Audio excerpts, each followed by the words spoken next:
नमस्कार दोस्तों, कैसे हैं आप सभी। उम्मीद है आप सभी ठीक होंगे। बहुत बहुत स्वागत है आपका अपना YouTube channel the education network पर। आज की जो वीडियो रहने वाली है वह है हमारी दोस्तों स्वतंत्रता के प्रति दो दृष्टिकोण हैं, सकारात्मक स्वतंत्रता और नकारात्मक स्वतंत्रता, यानी two views of liberty, negative and positive. Most important question बनता है यहाँ से आपका एग्ज़ाम के लिए। दोस्तों इस वीडियो को ध्यान से देखिए तो आपका भी यहाँ से एक क्वेश्चन बन जाएगा। ये ऐसा क्वेश्चन है दोस्तों, इसको हर बार पूछा जाता है आपके एग्ज़ाम में। चलिए दोस्तों, हम बिना टाइम गवाए हम अपनी वीडियो को शुरू करते हैं। नकारात्मक स्वतंत्रता को पढ़ने की पहले कोशिश करते हैं दोस्तों, और इसी के बाद में फिर हम सकारात्मक स्वतंत्रता को डिस्कस करेंगे। प्रारंभिक उदारवाद के सिद्धांत से स्वतंत्रता की जिस धारणा का जन्म हुआ है उसे ही हम नकारात्मक स्वतंत्रता कहते हैं। दोस्तों जो शुरुआत से ही उदारवाद के सिद्धांत है, स्वतंत्रता की जिस धारणा का जन्म हुआ था उसे ही हम नकारात्मक स्वतंत्रता कहते हैं। John loaf, David Hume, Adam Smith, Thomas pen, Herbert Spencer, Bentham और जेम्स मिल, जे.एस. मिल आदि 20वीं शताब्दी में इस धारणा के समर्थक रहे हैं। दोस्तों ये Michael Oakeshott, Isaiah Berlin, Milton Friedman और हायेक, नोजिक आदि। प्रारंभिक उदारवाद का आधार व्यक्तिवाद था। दोस्तों जो प्रारंभिक उदारवाद है उसका आधार मुख्य रूप से व्यक्तिवाद था। व्यक्ति और इसके हितों को सर्वोपरि मानते हुए प्रारंभिक उदारवाद ने स्वतंत्रता को उन सभी प्रकार के बंधनों का अभाव माना जो व्यक्ति पर उसकी इच्छा के विरुद्ध लगाए गए हैं। और पिछले 300 सालों में समय और परिस्थितियों के अनुरूप स्वतंत्रता की धारणा में परिवर्तन आता रहा है। पिछले 300 सालों की यदि हम बात करें तो इस समय में परिस्थितियों के अनुरूप स्वतंत्रता की धारणा में काफ़ी परिवर्तन आता रहा है। एडम स्मिथ से लेकर हाइव वाउस तक स्वतंत्रता की बदलती हुई धारणा पिछले 150 सालों के राजनीतिक चिंतन के विकास को समझने का उत्तम तरीका है। दोस्तों पिछले 150 सालों के राजनीतिक चिंतन के विकास को समझने का ये सबसे अच्छा तरीका है। इस परिवर्तन को हम नकारात्मक और सकारात्मक पक्षों के नाम से भी पुकारते हैं, जिसमें स्वतंत्रता की धारणा कानून का मौन से धीरे धीरे सामाजिक, आर्थिक और राजनीतिक परिस्थितियों की उपस्थिति में बदल गई थी। चलिए नेक्स्ट पॉइंट की बात करते हैं हम। नेक्स्ट जो पॉइंट है हमारा वो है, इस संदर्भ में स्वतंत्रता का अर्थ जो लिया गया है वो है बंधनों का अभाव। यह बंधन किस किस प्रकार के हो सकते हैं दोस्तों? आर्थिक और राजनीतिक, धार्मिक, नैतिक सभी माने गए हैं। राजनीतिक स्तर पर इसका अर्थ था राज्य की मनमानी शक्ति का बंधन। यदि राज्य स्तर पर इसकी बात करें तो हम इसका अर्थ होता है राज्य की मनमानी शक्ति का बंधन और समाज के आर्थिक और सामाजिक कार्यों में राज्य का हस्तक्षेप तथा न्यूनतम राज्य का विचार करना। आर्थिक स्तर पर यदि इसकी बात करें तो हम आर्थिक स्तर पर स्वतंत्रता का अर्थ होता है जो वो होता है अर्थात व्यक्ति को आर्थिक मामले में स्वतंत्र छोड़ देना। कोई भी व्यक्ति है उसको आर्थिक मामले में स्वतंत्र छोड़ देना है। मांग और पूर्ति के प्राकृतिक नियम पर आधारित अर्थव्यवस्था में राज्य द्वारा किसी भी प्रकार के हस्तक्षेप का अभाव तथा विचार में विश्वास की आर्थिक संसार स्वयं नियमित है। इसे अकेला छोड़ दिया जाए तो व्यक्ति स्तर पर स्वतंत्रता का अर्थ था प्रत्येक व्यक्ति को अपने व्यक्तिगत मामलों में स्वतंत्र छोड़ दिया जाए। कोई भी जो दोस्तों व्यक्ति होता है उसको अपने व्यक्तिगत मामलों में स्वतंत्र छोड़ दिया जाए तो राज्य और समाज निधि मामलों में हस्तक्षेप नहीं करे। नेक्स्ट जो इसका पॉइंट है वो है हमारा, व्यक्तिगत स्वतंत्रता और सामाजिक हित में कोई विरोधाभास नहीं है। व्यक्तिगत हितों की पूर्ति में सामाजिक हितों की पूर्ति निहित है। व्यक्ति के हित में ही समाज का हित है। डॉल्स ने स्वतंत्रता को कानून का मौन माना है, अर्थात जितनी देर तक राज्य का कानून कोई प्रतिबंध नहीं लगाता व्यक्ति अपनी मर्जी से कर सकता है। लोक ने भी राज्य को प्रभुसत्ता और जोर जबरदस्ती की शक्ति को शंका के दृष्टिकोण से देखा और इस पर कानून द्वारा सीमाएं लगाने का भी प्रयत्न किया था। इसके अनुसार कानून और स्वतंत्रता एक दूसरे के विरोधी नहीं है। दोस्तों कानून और जो स्वतंत्रता है वह एक दूसरे के खिलाफ नहीं है। कानून का मुख्य उद्देश्य होता है जो व्यक्ति की स्वतंत्रता को बढ़ाना होता है और उसको सुरक्षित करना होता है। जहाँ कानून नहीं है यहाँ स्वतंत्रता की आशा ही नहीं की जा सकती। जहाँ पर कोई किसी भी प्रकार का कानून नहीं है दोस्तों वहाँ पर हम स्वतंत्रता की आशा भी नहीं कर सकते हैं। चलिए नेक्स्ट पॉइंट की तरफ चलते हैं। नेक्स्ट पॉइंट क्या है हमारा, बेंजामिन का जो विचार था इसके प्रति वो क्या था कि कि कम से कम धार्मिक और वैचारिक तथा संपत्ति की स्वतंत्रता की राज्य की मनमर्जी के खिलाफ सुरक्षा अवश्य होनी चाहिए। और मोंटेस्क्यू ने स्वतंत्रता को एक ऐसा अधिकार माना जिसको राज्य आज्ञा देता है। मोंटेस्क्यू ने तो दोस्तों स्वतंत्रता को एक ऐसा अधिकार माना है जिसको राज्य ही परमिशन देता हो।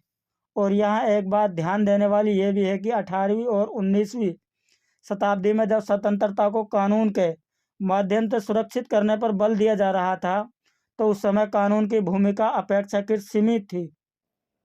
अर्थात उस समय न तो संसद कानून बनाने के लिए लगातार अपने सत्र कर रही थी और ना ही कानून के माध्यम से सरकार द्वारा किसी भी सकारात्मक कार्य की आशा की जाती थी।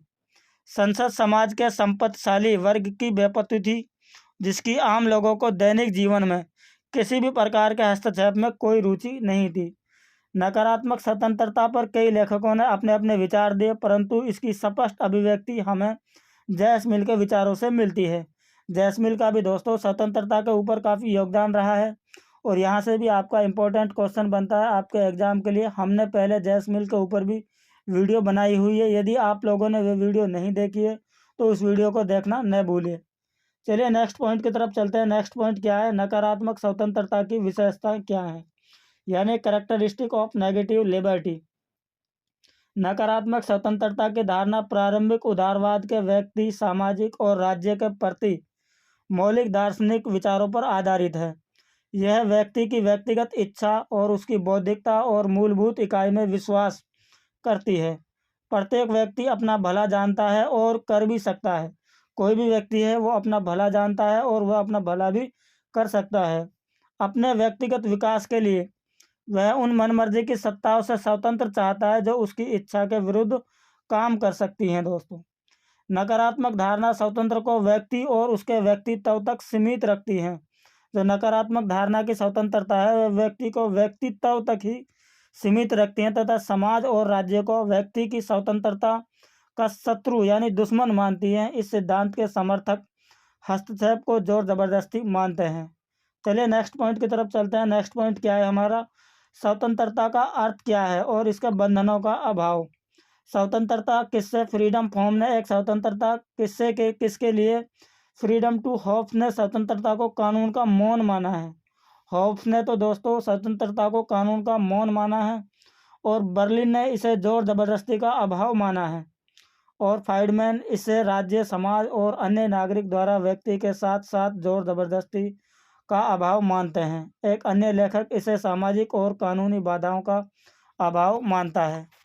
चलिए नेक्स्ट पॉइंट की तरफ चलते हैं। नेक्स्ट पॉइंट क्या है हमारा, बंधनों का अभाव की धारणा काफ़ी व्यापक है। दोस्तों, यदि बंधनों के अभाव की धारणा की बात करें तो ये काफ़ी व्यापक है। ये बंधन राजनीतिक, आर्थिक, नागरिक, व्यक्तिगत आदि कुछ भी हो सकते हैं। बंधन हो सकते हैं जो राजनीतिक भी हो सकते हैं, आर्थिक भी हो सकते हैं, व्यक्तिगत आदि कुछ किसी भी प्रकार के हो सकते हैं। यदि राजनीतिक स्तर पर इनका अर्थ की बात करें तो राज्य की मनमर्जी की शक्ति पर नियंत्रण तथा व्यक्ति के जीवन में राज्य का न्यूनतम हस्तक्षेप। आर्थिक स्तर पर इसका अर्थ है मुक्त व्यापार, स्वेच्छावादी पूंजीवादी अर्थव्यवस्था तथा संपत्ति का असीमित अधिकार। नागरिक स्तर पर इसका अर्थ है विचार, भाषण, अंतःकरण की स्वतंत्रता तथा व्यक्तिगत स्तर पर इसका अर्थ है व्यक्ति द्वारा अपने जीवन से संबंधित फैसले समाज तथा राज्य के दबाव के बिना लेने की स्वतंत्रता। और स्वतंत्रता तथा स्वतंत्रता की परिस्थितियों में अंतर होता है। वो क्या अंतर होता है, स्वतंत्रता हस्तक्षेप का सीधा अर्थ होता है व्यक्ति के जीवन में राज्य, समाज अथवा अन्य व्यक्ति द्वारा मनमाने हस्तक्षेप का अभाव करना, और राज्य के कानून व्यक्ति की स्वतंत्रता छीन नहीं सकता है। वह केवल इसे सामाजिक व्यवस्था के संदर्भ में नियंत्रित कर सकता है, क्योंकि यह स्वतंत्रता वास्तव में राज्य से ही स्वतंत्रता है। अंततः राज्य यह स्वतंत्रता केवल अपने कार्य को न्यूनतम करके ही सुरक्षित कर सकता है। कानून और स्वतंत्रता विरोधाभासी होते हैं, अर्थात जिन्होंने कानून अधिक उतनी स्वतंत्रता कम, जितनी स्वतंत्रता अधिक कानून उतने कानून कम भी होते हैं। नेक्स्ट पॉइंट क्या है हमारा कि सकारात्मक स्वतंत्रता। दोस्तों, अभी हमने आपके सामने नकारात्मक स्वतंत्रता को डिस्कस किया था, अब हम इसको सकारात्मक स्वतंत्रता को भी यहाँ पर डिस्कस करेंगे। ये दोनों पॉइंट आपके एग्जाम के लिए मोस्ट इम्पोर्टेंट रहने वाले हैं दोस्तों, हर बार पूछे जाते हैं। चलिए आइए इनको भी, स्वतंत्रता को भी डिस्कस करते हैं। सकारात्मक स्वतंत्रता क्या है? स्वतंत्रता की सकारात्मक धारणा स्वतंत्रता को समाज, सामाजिक, आर्थिक परिस्थितियां, अधिकार, समानता और न्याय के साथ जोड़ती है। यह व्यक्ति और समाज की उस परिवर्तित अवधारणा पर आधारित है जो समाजवादी तथा उदारवादी लेखकों की आलोचना के परिणाम स्वरूप अस्तित्व में आई थी। ऐतिहासिक दृष्टिकोण से यह परिवर्तन टी.एच. ग्रीन और बोनसाक, Hobhouse, Lindsay, Barker, Laski, MacIver आदि की रचनाओं से भी यह स्पष्ट हुआ है। और मैकफर्सन, रॉल्स, बर्लिन इस धारणाओं के समकालीन समर्थक भी रहे हैं दोस्तों। ये कौन है? मैकफर्सन हो गया, रॉल्स हो गया, बर्लिन हो गए, ये इस धारणा के समकालीन समर्थक हैं दोस्तों। नेक्स्ट पॉइंट क्या है हमारा, देखते हैं। उदारवादी विचारधारा में सकारात्मक परिवर्तन 19वीं शताब्दी के अंतिम दशकों से शुरू हुआ था दोस्तों। और जब यह अनुभव किया गया था कि दर्शन को व्यक्तिवादी की संकुचित नींव पर स्थायी रूप से खड़ा नहीं किया जा सकता, और इस नए दृष्टिकोण का यह विश्वास था कि उदारवाद का केंद्रीय धारणा सामाजिक हित, व्यक्तिगत हित, विपरीत का विचार है जिसमें सभी लोग भागीदारी बन सकते हैं। स्वतंत्र का मानदंड केवल व्यक्तिगत इच्छा, अपने उसकी स्वतंत्रता पर न्यूनतम बंधन नहीं होते हैं, क्योंकि स्वतंत्रता इच्छा का प्रयोग एक परिस्थिति विशेष में होता है, और कई बार परिस्थितियां ऐसी होती हैं कि स्वतंत्र इच्छा एक मजाक बनकर ही रह जाती है। यदि इसके उदाहरण की बात करें तो हम उदाहरण है, एक विकलांग व्यक्ति को कृत्रिम अंग की सुविधा देना, और एक अनपढ़ व्यक्ति को शिक्षा देना। कोई भी जो व्यक्ति है अनपढ़ है उसको शिक्षा देना है, और एक बेरोजगार, कोई भी जो बेरोजगार व्यक्ति है उसको नौकरी देना स्वतंत्रता की धारणा का एक सकारात्मक पहलू होता है। केवल यह कहकर छोड़ देना कि विकलांग व्यक्ति को कृत्रिम अंग लेने से कौन रोकता है और किसने कहा है, या अनपढ़ को पढ़ने से किसने रोका है, तो यह स्वतंत्रता की अधूरी व्याख्या है, क्योंकि यदि इसमें व्यक्ति को मना नहीं किया गया तो उसे कुछ मिला भी तो नहीं है। नेक्स्ट जो पॉइंट है वो है हमारा, स्वतंत्रता का अर्थ है यदि स्वतंत्र इच्छा अथवा चयन से है तो वह स्वतंत्र इच्छा कुछ अवसरों की मांग करती है। जैसे अवसरों का अर्थ होता है वह समाज से जो इस तरह के सामाजिक, आर्थिक और राजनीतिक ढांचों एवं संस्थाओं का निर्माण करे जहां इस स्वतंत्रता इच्छा की पूर्ति प्रभावशाली बन सके। स्वतंत्रता एक व्यक्तिगत धारणा के साथ साथ यह एक सामाजिक धारणा भी है। स्वतंत्रता है जो वो एक व्यक्तिगत धारणा के साथ साथ एक सामाजिक धारणा भी है। और ग्रीन ने तो स्पष्ट किया है कि स्वतंत्रता बंधनों का अभाव नहीं है, बल्कि समाज के दूसरे लोगों के साथ मिलकर वह सब कुछ करने और भोगने का सकारात्मक शक्ति है जो करने और भोगने योग्य है। यह उन आदर्शों और उद्देश्यों का अनुसरण करने की सकारात्मक शक्ति है जिनका सामाजिक संबंध हित से है। नेक्स्ट जो पॉइंट है वो है हमारा, सकारात्मक स्वतंत्रता की विशेषताएं क्या हैं। Characteristic of positive liberty.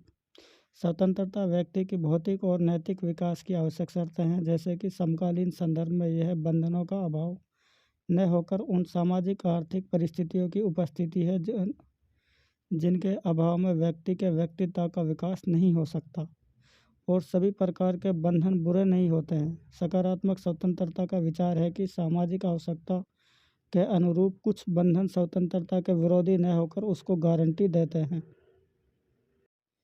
बंधनों के अंतर्गत स्वतंत्रता यानी फ्रीडम थॉट ऑफ कंपल्सन की धारणा न्यायसंगत और व्यवहारिक होती है।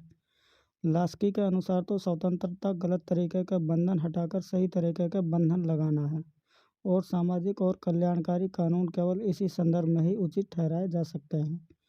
नेक्स्ट जो पॉइंट है वो है हमारा, स्वतंत्रता का रूप ही एक सामाजिक है, क्योंकि स्वतंत्रता का उद्देश्य मानव का सामाजिक व्यक्ति के रूप में विकास करना है, और सामाजिक हित के विरुद्ध स्वतंत्रता नहीं दी जा सकती है।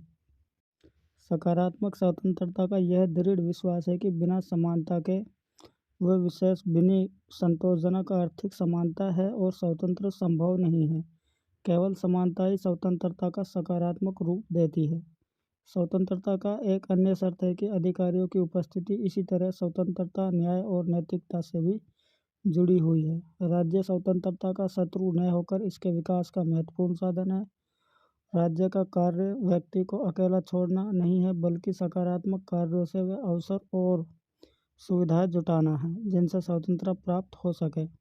आधुनिक राज्य में इस स्वतंत्रता को सुरक्षित रखने के कुछ उपाय हैं, जैसे कि प्रजातांत्रिक सरकार, अधिकारों की संवैधानिक गारंटी, राजनीतिक सहभागिता और राजनीतिक शक्ति का विकेंद्रीकरण, न्यायपालिका की शक्ति तथा न्यायिक जांच आदि। यदि आप लोगों को वीडियो पसंद आए तो वीडियो को लाइक करना न भूलें और हो सके चैनल को भी सब्सक्राइब कर देना।